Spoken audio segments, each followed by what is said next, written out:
Video ini kurang berfokus pada tampilan video, namun berfokus pada materi yang akan disampaikan. Selain itu, tidak bosan kami mengingatkan. Sebelum mendengarkan, tenangkan perasaan Anda, serta nyamankan posisi tubuh Anda dengan disertai membaca basmalah. Selamat mendengarkan. Kita membuka pikiran, membuka hati, mengosongkan gitu ya. Karena hanya gelas yang kosong yang bisa diisi air gitu. Kalau gelasnya kepenuhan, mau diisi air pasti luber gitu. Jadi kita penting untuk selalu mengosongkan. Guru saya itu selalu bilang gini, sebanyak-banyak buku yang kamu baca, yang kamu tahu, please stay at beginner mode, kata dia. Artinya kalau kita ada di beginner mode, kita merasa nggak tahu, kita merasa kosong gitu ya, dalam tanda petik, maka pengetahuan itu pasti akan hadir. Karena begitu kita merasa tahu, biasanya jadi so tahu gitu. Nah makanya yuk kita sama-sama stay humble, untuk kita sama-sama mengosongkan, karena sebanyak-banyak yang kita tahu, lebih banyak yang kita nggak tahu. Setuju Ibu Bapak? Setuju. Oke. Boleh kita lanjutin pembelajaran kita Ibu Bapak? Boleh ya? Bismillah ya. Saya review dulu sedikit. Bismillah. Kita review sedikit boleh Ibu Bapak? Boleh ya? Review sedikit supaya align. Karena hari ini kita akan melanjutkan. Hari ini kita akan berbicara menggapai hikmah dengan berbuat baik. Nah, kalau pakai bahasa Arabnya disebut amal soleh gitu. Bismillah. Kita review. Kita bicara tentang innalillahi wa inna ilaihi roji'un. Nah, udah ya. Ini sih udah pasti oke aja. Bahwa kita semua datang dari sumber yang sama dan akan kembali ke sumber itu lagi. Jadi kita pulang kemana Bu? Pak? Allah. Ilaihi roji'un. Gitu. Nah, ya, karena kita akan pulang ke rumah sejati kita. Berarti sekarang lagi di sini, ini sesuatu yang sejati atau yang ilusi? Ilusi. Makanya jangan terlalu megang sama yang ilusi gitu. Jangan merasa memiliki sama yang ilusi gitu. Karena dalam kehidupan ini secara esensial tidak ada yang kita miliki. Ini semua cuma numpang lewat gitu. Kalau waktu kita numpang lewat banyak melekatnya, jadi lupa pulang nanti gitu kira-kira. Maka nanti dalam perjalanan hidup ini banyak banget nih sineri atau sineri apa ya? Pemandangan-pemandangan yang menarik gitu. Ngelihat uang menarik banget. Ngelihat jabatan menarik banget. Ngelihat apapun ya, merek menarik banget. Semakin banyak tarikan-tarikan yang membuat kita tidak melanjutkan perjalanan, itu pasti susah pulang gitu kira-kira. Padahal dalam perspektif ini tujuan kita mau pulang. Setuju? Setuju? Nah, jangan lupa semuanya pasti pulang. Dah gitu. Berarti kalau semuanya pasti pulang, kita harus punya satu skill. Apa coba? Skill untuk letting go. Karena kalau kita nggak punya skill letting go, kita akan menggenggam. Sesuatu yang digenggam, dicengkram, ini berat. Jadi kalau ada sekarang rasa-rasa berat dalam hidup, coba dirasain. Banyak yang digenggam pasti gitu. Banyak yang belum di letting go. Nah gitu. Jadi beban. Bu, spidol ini ringan nggak? Ringan. Saya pegang ringan banget nggak? Tapi kalau saya megangnya 10 tahun gini terus, capek. Ya, benar. Frozen, betul. So that's why we need to letting go. Itu penting sekali. Ya. Makanya maaf ya. Mau rajin pengajian tapi skill letting go-nya nggak meningkat. Nah, jangan gitu. Ngaji mulu tapi nggak letting go gitu. Gitu ya kira-kira. So that's why apa yang kita pelajari not about knowledge. Gitu ya. So, the changing of attitude itu yang paling penting. Setuju Ibu Bapak? Sip ya? Clear ya? Oke, bismillah ya, pelan-pelan. Di Quran disebutin, Ibu Bapak yang saya tulis di sini ingat ya, PR. Nah, kalau PR berarti dibaca lagi di rumah. Namanya juga pekerjaan rumah. Oke. Di surat 29 ayat 57 ada kata-kata kullu nafsin zaikatul maut. Setiap yang berjiwa akan mencicipi mati. Akan apa? Iya, bukan mati, mencicipi mati. Merasakan mati. Nanti kita akan ngerti itu later on ya. Tapi poin saya gini. Berarti setiap hidup akan mengalami mati nggak? Mati. Berarti tujuan hidup untuk apa? Nah, mulai lagi nih. Bukan kan pulang tadi. Bukan, mati bukan tujuan, bukan. Iya, bukan. Mati itu adalah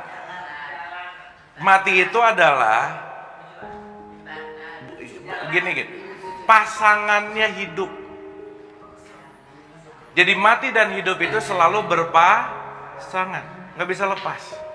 Jadi kalau hari ini nerima hidup tapi nggak nerima mati, berarti belum bisa menerima pasangan ini kedua-duanya dengan baik gitu.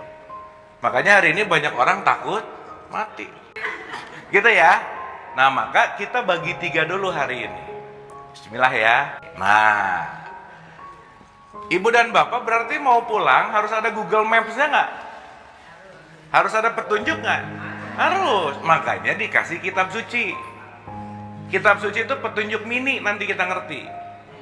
Nah, jadi itu mininya tuh. Karena yang superbnya bukan di buku, bukan. Makanya Quran sejati itu bukan di buku, bukan. Ibu bapak mau hafal 30 juz Quran, belum tentu tahu jalan pulang kok. Betul nggak? Sekarang saya tanya, ada nggak orang yang hatamnya sering banget, tapi ngegosipnya juga sering banget, ada nggak? Jangan banyak, enak, ada aja ada.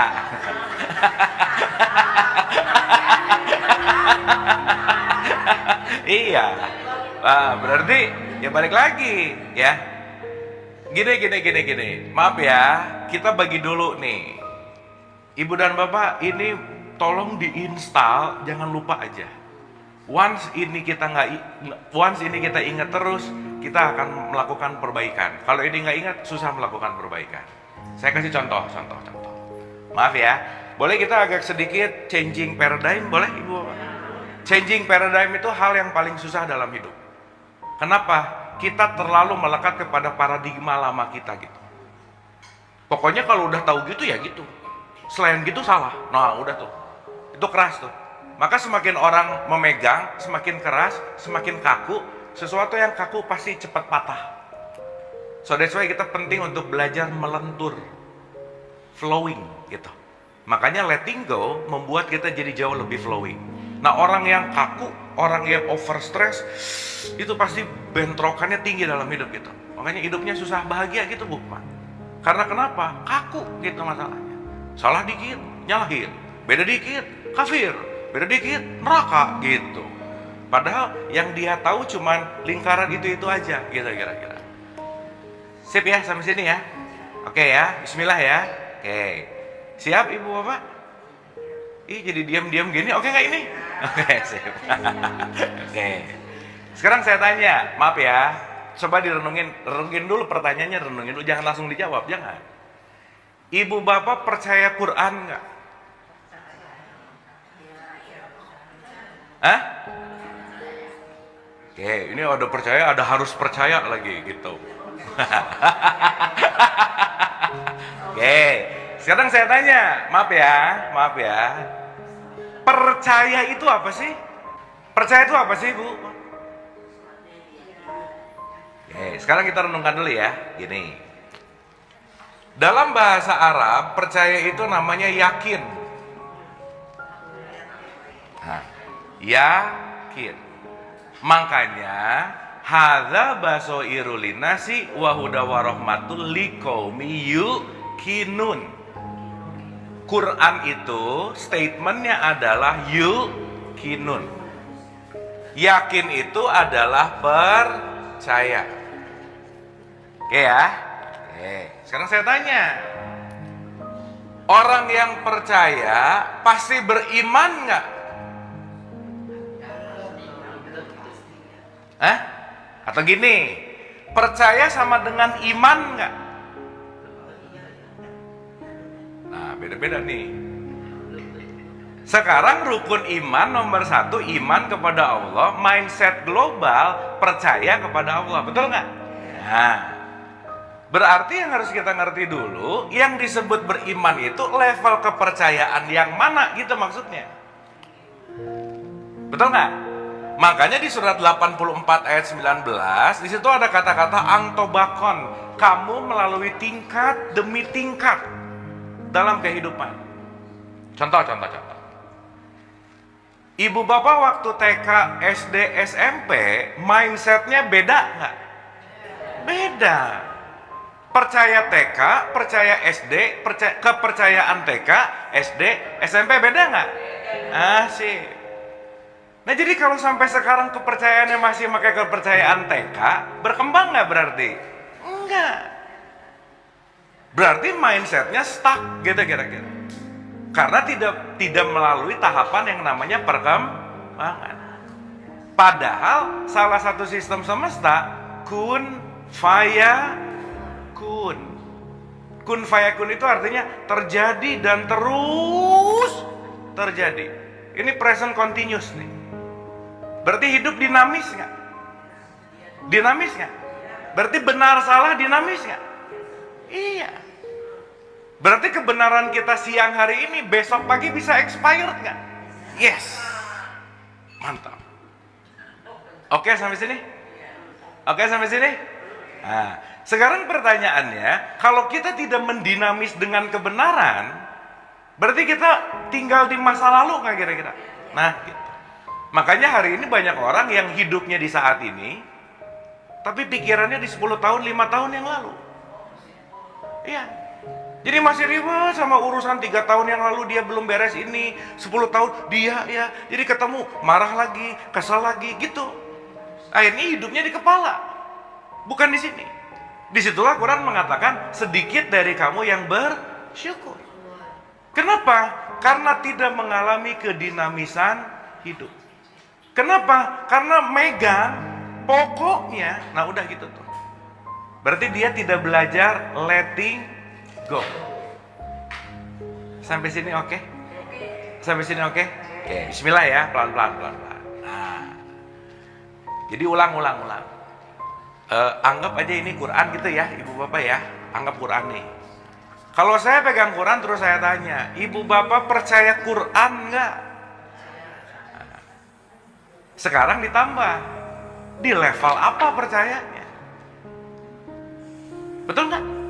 Karena begitu saya tanya, ibu bapak maaf ya, ini jawaban semua orang, apa ya bahasanya ya, latah, otomatis, percaya, nggak mikir, percaya. Terus saya tanya, emang isi Quran apa? Jawabannya, wallahu a'lam bishawab, udah aja. Iya betul nggak? Sekarang tanya, maaf ya, ibu bapak tahu every single ayat di Quran paham nggak? Enggak. Tapi percaya. Nah, terus jadi ibu bapak percaya sama yang mana? Apanya? Itu keren tuh. Disuruh percaya. Betul nggak? Karena kita dipaksa percaya, kalau nggak percaya kamu salah. Begitu nggak? Nah, jadi ini yang bermasalah yang nyuruh atau yang disuruh? Dua-duanya. Yang disuruhnya mau aja lagi gitu. Ya, pelan-pelan ya. Ibu bapak, once ini kita sedikit terbongkar, everything getting clear bu pak, getting clear aja. Kenapa? Karena sesuatu darkness datang dari sini nih. Maaf ya, maaf nih. Contoh. Ibu bapak nanti buka surat At-Takasur, surat 102 tuh. Oh ini mas sering dibaca pasti ya. Alhaqumut takasur hatta zurtumul maqabir dan seterusnya gitu. Kalau saufa ta'lamuna sumakala. Di situ ada kata-kata 2 statement di At-Takasur yang penting. Ya. Karena hari ini kita akan melanjutkan pembicaraan tentang hikmah. Ya, hikmah means wisdom. Wisdom itu apa bu? Bijaksana. Kalau pakai bahasa tetangga, wisdom means Buddha. Nah, Buddha adalah seseorang yang mendapatkan kebijaksanaan, awaken gitu. Jadi Buddha itu bukan orangnya, bukan. Dia mendapatkan awaken consciousness, dia jadi Buddha gitu. Jadi orang yang mendapatkan hikmah berarti dia masuk ke level Buddha. Gitu. Sip ya. Oke, pelan-pelan ya, kita harus ngertiin ini supaya nggak berantem mulu gitu loh, Bu. Oke, satu, Bu. Iman itu level yakin yang tertinggi. Jadi nggak asal yakin, enggak. Karena orang kalau asal yakin, tergantung levelnya ada di mana gitu. Makanya keyakinan kita nggak ada yang sama, Bu. Betul nggak? Maka karena keyakinan nggak ada yang sama, nggak usah usil sama keyakinan orang gitu maksud saya. Udah itu mah urusan private gitu. Gitu ya. Karena itu urusan pribadi dia sama Tuhannya, selesai. Nah, sekarang kita renungkan dari atas kasur nih. Satu, keyakinan level paling rendah di 2+2 itu namanya ilmun yakin. Apa, Bu? Pak? Ilmun yakin. Knowledge. Jadi di sini dia dapat pengetahuan. Sekarang saya tanya, orang banyak tahu pasti perilakunya membaik nggak? Bukan harusnya, ini realita. Belum tentu. Saya mau nanya ibu bapak, maaf ya. Kira-kira kalau korupsi perlu orang pintar nggak di situ? Oh, kalau nggak pintar nggak korupsi dong. Betul nggak? Nah, sekarang saya tanya, ada nggak orang pintar tapi korupsi? Ada. Berarti pinternya dipakai untuk korupsi. Sip ya. Berarti kalau kita cuman punya pengetahuan, kita cuman tahu nih. Dan itu level keimanan atau dalam konteks level keyakinan, level paling rendah. Karena cuman tahu. Knowledge. Sekarang saya tanya, perubahan perilaku hanya datang dari pengetahuan nggak? Enggak dong. Karena pengetahuan ini harus masuk ke level yang berikutnya gitu kira-kira. Sampai sini oke? Sampai sini oke? Contoh. Ibu bapak pulang dari sini dapat pengetahuan nggak? Begitu dapat pengetahuan, ibu bapak udah berubah belum perilakunya? Nah gitu. Gitu maksudnya. Betul ya? Selesai dari sini mau gimana lagi pilihan, betul nggak? Nah, sip ya. Jadi ini disebut forum pengetahuan. Nah, orang kadang-kadang baru tahu udah langsung ngerasa soleh gitu loh, Bu. Makanya ibu bapak maaf ya, pengalaman yang terjadi nih. Ada orang yang dia udah ngerti 1000 kitab, memahami dan mengamalkan. Ada orang yang baru belajar 1 kitab, nyalahin dia lagi. Oh ini salah banget nih orang. Oh ini salah banget nih orang gitu. Padahal dia baru baca 1 kitab, baru tahu lagi. Habis gitu ngejudge. Oh ini gak bener nih, ini gak bener nih, ini gak bener nih gitu kira-kira. Jadi kalau baru tahu, jangan ngerasa beriman. Cuman karena baru tahu aja gitu. Oh itu. Nah, tahapan berikutnya ke level 2 nih. Di atas kasur bilang ilmun yakin, setelah itu ainul yakin. Kalau ainul apa, Bu? Mata. Berarti kalau ainulnya artinya apa? Bukan mata. Itu ain-ain ya. Itu jadi James Bond. Ya. Ainul itu saya sudah bersaksi. Sudah menyaksikan. Contoh apa ya? Gini, saya cerita, ibu dan bapak ada kue namanya kue lapis. Ada kan tuh di belakang. Nah, ibu sekarang nyatet kue lapis, warnanya coklat, lapisan kedua putih, coklat lagi, putih lagi, dibikin dari terigu, ada gula, ada apa. Saya tanya, begitu baru nyatet, udah lihat belum? Ceritanya. Kalau baru nyatet udah lihat belum? Belum kan, baru nyatet. Nah, ceritanya belum tahu kan, ceritanya. Begitu saya ambil ke belakang, terus saya kasih tahu, Ibu ini kue lapis. Dari catatan pindah ke bersaksi. Lebih yakin mana? Kenapa lebih yakin bersaksi? Seeing is believing. Saya melihat, maka saya tahu itu ada. Berarti antara orang tahu dan ngelihat barang, beda nggak kira-kira? Beda. Sampai sini oke? Kalau dalam tasawuf, level makrifat seseorang kepada Tuhannya nggak ada yang sama. Karena yang lebih banyak nyebut nama Tuhan, tapi nggak tahu Tuhan itu apa. Gitu loh, Bu. Maka orang yang sering menyebut nama Allah, itu nggak bisa disebut, oh ini beriman banget. Belum tentu. Orang baru nyebut namanya. Betul nggak? Sampai sini oke? Sampai sini oke? Berarti naik ke level 2, ini lebih punya level keyakinan yang lebih tinggi nggak? Sekarang saya tanya, kalau orang hataman, itu di level 1, di level 2? 1, baru bunyi. Betul nggak? Tapi abis hataman ngerasa lebih soleh dari orang lain, bahaya nggak, Bu, Pak? Nah gitu. Abis gitu, kasihan nih, ini orang-orang nggak pernah ngaji, nggak pernah ini, karena padahal dia aja baru bunyi. Betul nggak? Makanya kemarin kita bahas, kalau kita masuk selesai hatam, plus juga penting untuk paham. Oke? Jadi yang penting hatam atau paham? Dua-duanya. Yang sering hataman jangan ditinggalin, jangan. Hataman aja nggak apa-apa. Tapi plus paham. Ibu-ibu, saya mau nanya, ibu-ibu kalau baca Quran tenang nggak? Tenang nggak? Kalau ibu-ibu baca Quran tenang, itu ciri-ciri ibu-ibu nggak ngerti isinya gitu. Ada berita di sini kira-kira yang kurang gimana? Santai aja. So ibu perhatiin, Imam Masjidil Haram kalau lagi baca ayat-ayat surga, dia sumringah. Wah, happy. Betul nggak?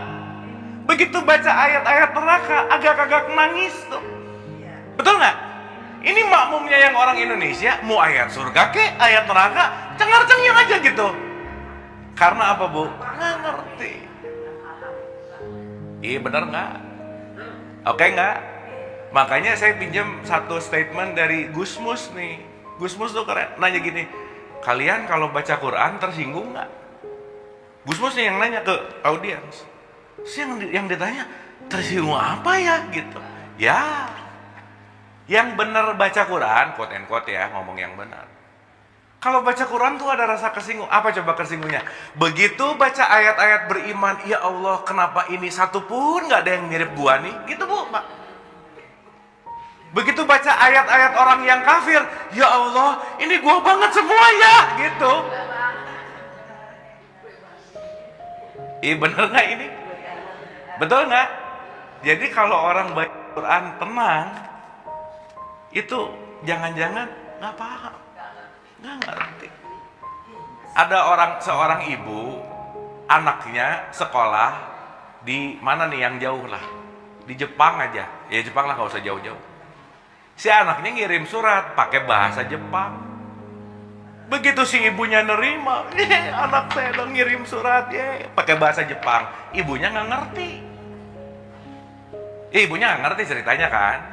Dia dapat surat pakai bahasa Jepang. Ibu dikirimin surat sama anaknya, happy nggak? Happy. Pakai dikasih. Anak saya tuh lihat di Jepang ngirim surat pakai bahasa Jepang. Terus tetangganya nanya, ibu ngerti nggak itu isinya apa? Enggak sih, gitu. Yang penting dapat surat, happy gitu. Taunya ada tetangga yang ahli bahasa Jepang. Pesannya, Ma, aku masuk rumah sakit 2 hari yang lalu. Begitu dia ngerti, stres nggak ibunya? Gitu. Sebelum ngerti, stres nggak? Nah gitu kira-kira. Sampai sini oke? Oke? Berarti harus upgrade-nya dari kelas 1 ke kelas 2. Nah ibu-ibu, maaf ya, sebelum ke kelas 3, nggak mungkin kita bisa naik ke level iman, nggak bisa. Makanya orang yang puasa, semua orang Islam nggak? Nanti besok di Ramadan yang disuruh puasa, semua orang yang KTP-nya Islam nggak? Enggak. Hai orang-orang yang kegeeran, ngerasa beriman, ikut puasa gitu.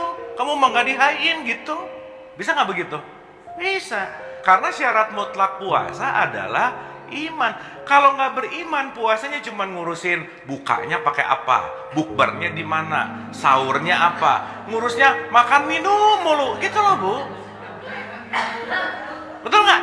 Akhirnya Nabi Muhammad bilang, banyak umatku yang puasa cuma dapat haus dan lapar. Kenapa? Nggak ada iman kok, gitu. Sampai sini oke? Sip ya. Ini yang ketiga. Ibu bapak 1, 2 getting clear, oke? Sip ya. Jangan lupa get contemplate to self. Saya di level mana nih gitu. Dan ini nanti bolak-balik sih. Karena ibu bapak, apapun pembelajaran kita bukan untuk menjudge orang lain, bukan. Dan ibu bapak mulai disadari wasting time untuk menilai orang lain, so much wasting time. Kenapa? Orang kita sama diri kita aja banyak nggak kenalnya kok gitu. Kok sibuk amat ngurusin orang gitu kira-kira. Sip ya? Oke. Nah, ini yang ketiga. Yang ketiga emang nggak ada di atas kasur sih. Adanya di Al-Haqqah 69 ayat 52. Di situ dibilang gini, puncak dari keimananmu itulah yang disebut hakul yakin. Kalau hakul yakin itu sudah masuk kepada hak. Hak itu artinya realitas. Ibu bisa memahami makna realitas nggak? Contoh ya, saya kasih contoh. Supaya gampang nih. Kalau ada orang cuman tahu ada mineral water mereknya Cleo, itu informasi, betul nggak? Ibu bapak lihat iklan Cleo ini ngomong iklan nggak apa-apa ya? Nah, ini nggak ada sangkut paut sama brand, nggak ada. Ini mah contoh. Ibu bapak ngelihat ada di TV iklan Cleo. Ibu bapak udah menyaksikan Cleo belum? Di TV atau di TikTok, di mana gitu, ada iklan ini. Iklan nol, gitu. Udah menyaksikan belum? Belum. Baru tahu nomor 1. Ibu bapak di TV waktu bulan Ramadan ngelihat orang lagi taraweh di Masjidil Haram, lihat Ka'bah, lihatnya di TV. Itu level 1, level 2. 1. Aku udah ngelihat Masjidil Haram, udah di mana? Di TV. Oh, 1 berarti. Beda nggak sama orang yang udah datang ke sana? Nah, sip gitu. Oke? Sip ya. Kira-kira yang lebih bisa mengerti dan memahami yang datang langsung atau yang baru tahu? Datang langsung, orang ngalamin gini, ternyata gedenya segini, orangnya banyak, gitu nggak? Nah ini baca Masjidil Haram dari buku, udah cerita kemana-mana, Masjidil Haram adalah begini begitu. Udah pernah belum? Belum sih. Nah gitu. Ih bener nggak ini? Terus nanti gitu, nanti di surga ya begini begitu. Udah belum bapak? Belum sih. Jadi sekarang orang ngomongin surga, akhirat, neraka, banyak di level 1 nggak? Udah gitu dijanjiin lagi sama dia kayak yang punyanya. Bener nggak? Nanti kalian masuk surga. Loh bapak kayak yang punyanya aja sih, gitu. Ih bener nggak ini? Nah, sip. Sampai sini oke? Sip ya? Oke. Begitu ibu dan bapak tahu Cleo ini adalah merek mineral water, itu baru hanya tahu iklannya, teasernya. Jadi kalau di film itu baru apa tuh? Teaser lah, review. Ibu bapak kalau lihat review udah tahu isi keseluruhan film belum? Belum. Pas lihat review, gila film bagus banget ya. Tahu dari mana? Orang belum nonton filmnya. Nah. Begitu ibu bapak datang ke toko beli ini megang langsung, itu baru nomor 2. Oh ini. Tapi kalau udah di hakikat, di hakul yakin, bukan masalah kemasan, bukan masalah merek, ibu bapak hausnya hilang. Oke, sampai sini ya? Berarti kalau saya beli ini, saya lagi dalam keadaan apa? Berarti kalau saya udah minum ini, hausnya hilang nggak? Itulah yang disebut hakul yakin. Oke? Oke? Paham sampai sini? Jadi kalau ibu cuman baru baca ayat, bunyi, kelas 1 nggak? Tapi ayat itu saya saksikan di keseharian, naik kelas 2 nggak? Tapi ayat itu aku amalkan, maka aku masuk ke level hakul yakin. Nah, sampai sini paham dulu nggak? Oke, berarti pulang dari sini ibu dan bapak harusnya hausnya hilang nggak? Harusnya hausnya hilang nggak? Iya. Gimana cara menghilangkan hausnya? Apa yang dipelajari, dikerjain, dipraktekin. Berarti Quran itu yang dibaca atau yang dilakukan? Nah, itu. Kalau dibaca, itu baru kelas 1. Dibaca dikumpulin jadi pengetahuan, tetap kelas 1. Itulah baru menjadi pengetahuan. Nah sekarang saya tanya, Quran diturunkan untuk jadi pengetahuan bukan? Salah satunya. Tapi ujungnya buat apa? Jadi petunjuk. Contoh. Ibu ceritanya mau field trip nih, main segeng semua Bandung. Pakai tol. Ya, kecepatan lah 30 menit sampai. Ini yang agak ramai sedikit. Pakai tol ceritanya. Begitu ibu masuk ke Cipularang, ada tulisan Bandung 120 km. Lihat tanda nggak? Lihat tanda nggak? Sekarang saya tanya, begitu ibu baca tanda, udah nyampe belum? Nah gitu. So ibu baca Bandung 120 km, Bandung 120 km. Tapi nggak ngapa-ngapain, nyampe nggak? Enggak. Berarti dibaca atau dialami? Dua-duanya. Makanya satu disuruh baca plus kamu alami. Sekarang saya tanya, realitas ketika ibu udah sampai Bandung belum?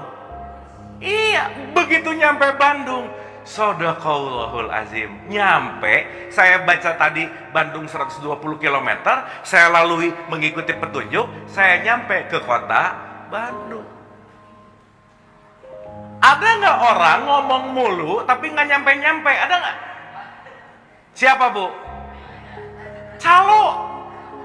Sok ibu lihat di terminal, Bandung, gitu nggak? Ini yang ngomong Bandung, belum tentu pernah ke Bandung. Jadi kalau ngomong nggak pernah nyampe, namanya apa?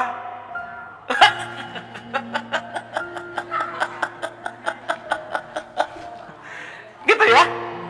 Jadi maksud saya, ibu bapak maaf banget, jangan terlalu percaya sama calo. Jangan-jangan dianya belum pernah gitu. Terus kita percaya, takut lagi gitu. Makanya penting sekali, jangan ngelihat siapa yang ngomong, tapi lihat apa yang diomongin untuk aku alami, gitu loh bu. Betul nggak? Termasuk kan kita udah deal-dealan, ibu bapak jangan percaya-percaya amat omongan saya juga. Karena ini baru di level 1. Jangan pulang dari sini, bener ya si Abu, kata si Abu, wah itu baru di sini nih. Belum masuk ke level 3 gitu kira-kira. Sampai sini oke? Sampai sini oke? Kita mudahkan boleh ya? Level 1 namanya pengetahuan. Level 3 namanya pengalaman.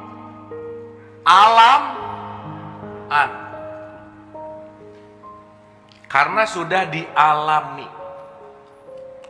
Makanya belajarlah ke alam. Pernah dengar gitu nggak? Sekarang dengar alam jadi hutan lagi, ya nggak apa-apa sih. Dengar alam jadi gunung gitu, ya oke sih. Tapi alam di sini artinya pengalaman, karena alam itu satu level atau satu kata dengan ilm. Nanti ilm itu ada kaitannya sama hikmah. Ini namanya nanti disebut ilmu. Ini disebut pengetahuan. Yang di pengetahuan produknya pinter. Yang mengalami produknya cerdas. Maka orang pinter belum tentu cerdas. Orang pinter bisa korupsi, kalau cerdas pasti nggak mau korupsi. Kenapa? Karena dia tahu yang dilakukan pasti berdasarkan wisdom. Sampai sini oke? Ibu dan bapak, para nabi dan rasul waktu mau dapat wahyu, ada passing grade harus IPK-nya 4 ya kira-kira? Ini IPK-nya berapa nih? IPK-nya berapa nih? Kan bukan itu poinnya. Betul nggak? Berarti passing grade mendapatkan wahyu, quote and quote, bukan hanya melalui yang namanya kepintaran. Pintar itu nanti outputnya adalah intelek. Tapi yang namanya cerdas, outputnya intelijen. Maka kalau intelijen, itu nanti kita berbicara tentang kesadaran. Orang yang cerdas, itu nanti sadar. Jadi kesadaran ada di kepintaran atau ada di kecerdasan? Sekarang saya tanya, ibu dan bapak sekarang lagi belajar pinter, lagi belajar cerdas? Sekarang ini, pinter dulu. Pinter dulu kan? Pulang dari sini, dikerjain. Habis dikerjain, jadi cerdas nggak? Jadi kalau ngaji mulu terus apa yang dikaji nggak dikerjain, cerdas nggak dia? Makanya bulan depan lupa lagi gitu loh Bu.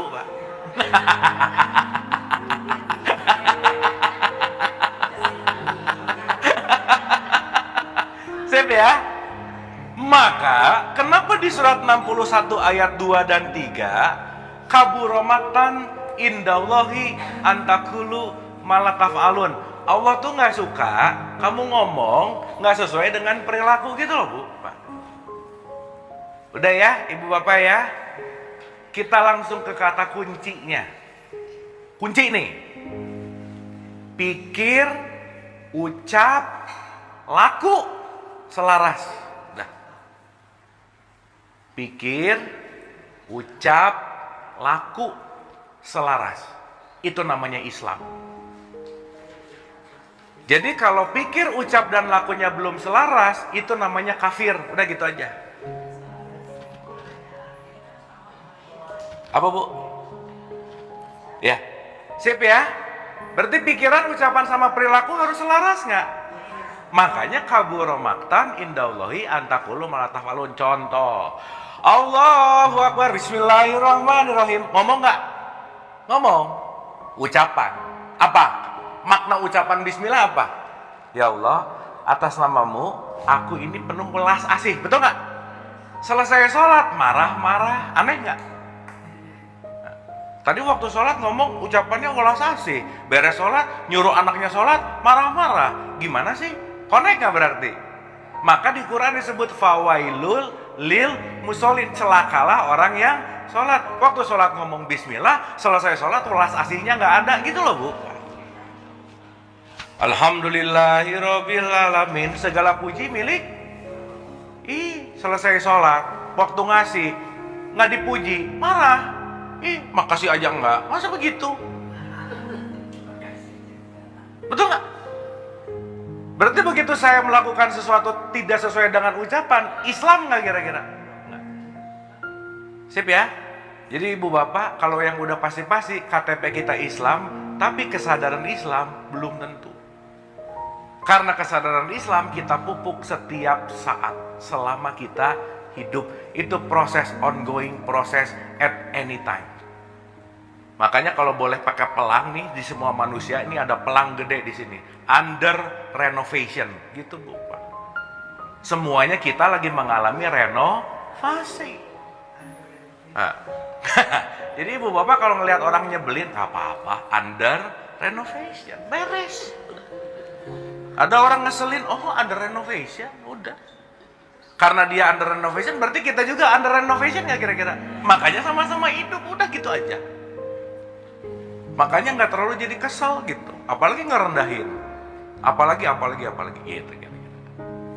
Sampai sini oke? Make sense nggak? Dapat ya? Clear ya? Terima kasih Anda telah menonton video ini hingga akhir. Semoga video ini bermanfaat untuk kita semua. Semoga kita juga selalu dalam ampunan Allah Azza wa Jalla. Sampai bertemu di video selanjutnya. Bismillah. Assalamualaikum warahmatullahi wabarakatuh. Bulannya telah menguasai hati. Apa kalau Bismillahirrahmanirrahim. Alhamdulillah kita lihat levelnya isinya para yang isinya sana kita antara kemana